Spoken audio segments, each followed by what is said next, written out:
Hello friends. तो आज हम बात करेंगे प्राचीन भारतीय इतिहास में राजपूतों की पराजय के कारण के बारे में कि ऐसे क्या कारण थे जिनकी वजह से राजपूत तुर्कों से परास्त हुए। छोटे से गजनवी राज्य के तुर्क आक्रमणकारी, जिनकी शक्ति तथा संसाधन भारत के किसी बड़े राज्य से अधिक नहीं थे, अल्पकाल में शीघ्रता से जिस तरह उत्तर भारत को रौंद कर नष्ट भ्रष्ट किया तथा यहाँ मुस्लिम साम्राज्य स्थापित किया, वह पूर्व मध्यकालीन भारतीय इतिहास की एक अति विस्मयकारी तथा दुर्भाग्यपूर्ण घटना है।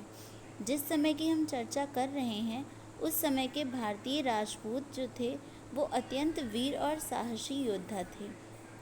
युद्ध में मृत्यु का आलिंगन करना तथा देश धर्म की रक्षा में वीर गति को प्राप्त करना, ये कर्तव्य गौरव का अंग समझते थे।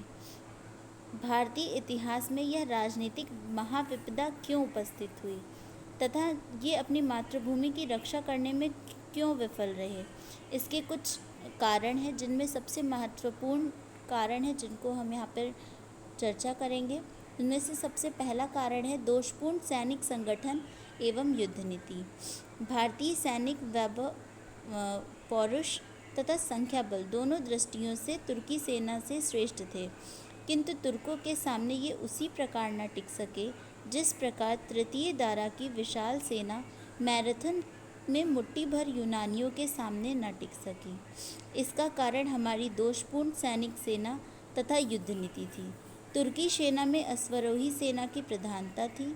हमारी अश्वरोही सेना तुर्की अश्वरोही सेना की तुलना में जो थी वो उनसे कमज़ोर थी।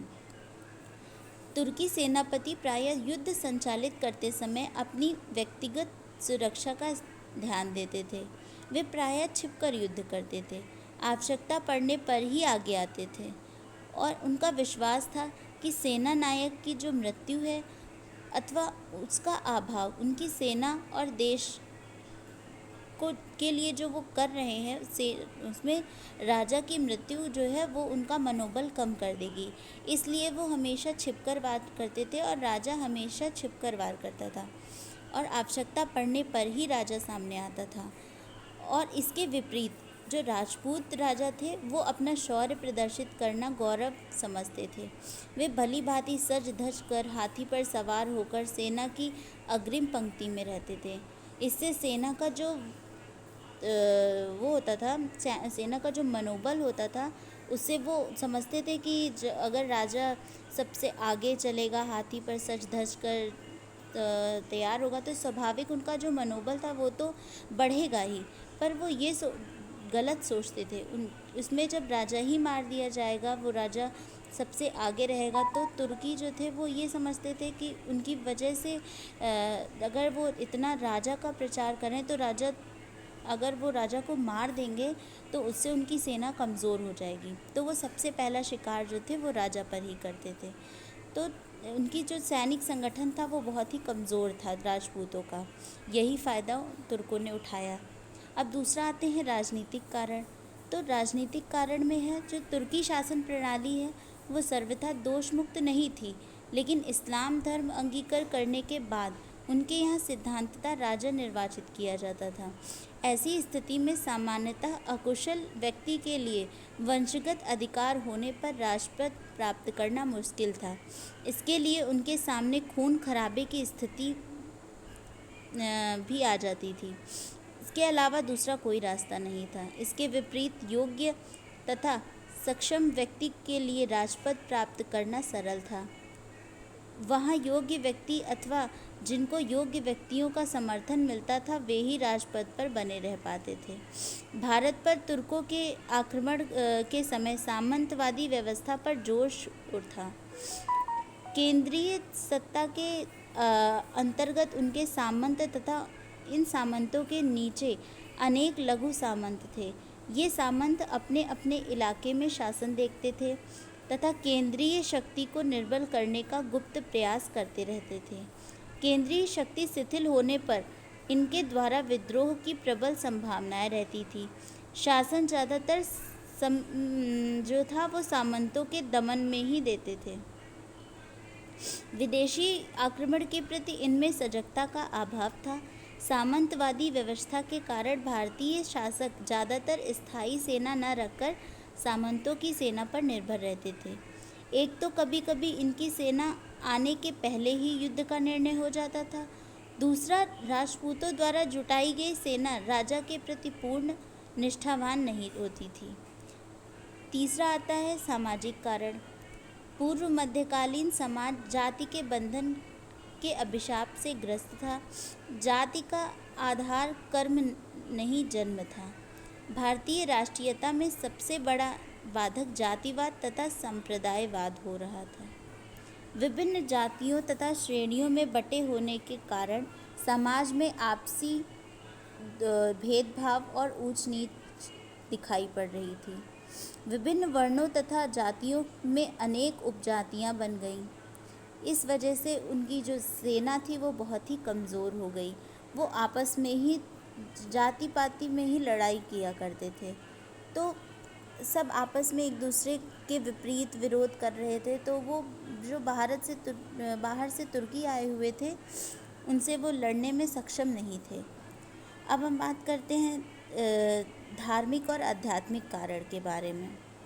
धार्मिक दृष्टि से पूर्व मध्यकालीन समाज में अनेक संप्रदायों तथा उपसंप्रदायों में विभाजित था। इनमें भारतीय धर्म के विशिष्टता सहिष्णुता के बावजूद भी परस्पर वैचारिक तथा सैद्धांतिक स्तर पर भेद था। यह भेद कभी कभी राजनीतिक कुचक्र का रूप ले लेता था। बौद्धों तथा जैन के अहिंसावाद सिद्धांत का भारतीय जीवन पर गहरा प्रभाव पड़ा। ब्राह्मण विरोधी संप्रदायों ने प्रत्यक्ष रूप से विदेशियों की मदद की। सिंध के बौद्धों ने ब्राह्मण के विरुद्ध मोहम्मद बिन कासिम का स्वागत किया। तत्कालीन धार्मिक विश्वास ने मानव जीवन को शिथिल एवं रूढ़ बना दिया। अब आता है राष्ट्रीय चेतना का अभाव। अदम्य उत्साह तथा देश प्रेम के बावजूद भी हिंदुओं में उस समय राष्ट्रीय चेतना का अभाव था। देश में उच्च वर्ग को देशभक्ति तथा संस्कृति के प्रति निष्ठा के थी और सामान्य लोगों में देश के प्रति जागरूकता की कमी थी। चंदेल विद्याधर ने प्रतिहार राज्यपाल को इसकी कायरता के लिए दंडित अवश्य किया, लेकिन तुर्कों के विरुद्ध भारतीय राजा जमकर कोई मोर्चा न कर पाए। इस समय देश में कोई सर्वशक्तिमान शासक न था जो समस्त राजाओं को एकत्र के सूत्र में बांधकर तुर्कों का मुकाबला करता। अब बात करते हैं दो परस्पर विरोधी संस्कृतियों एवं विचारों का संघर्ष।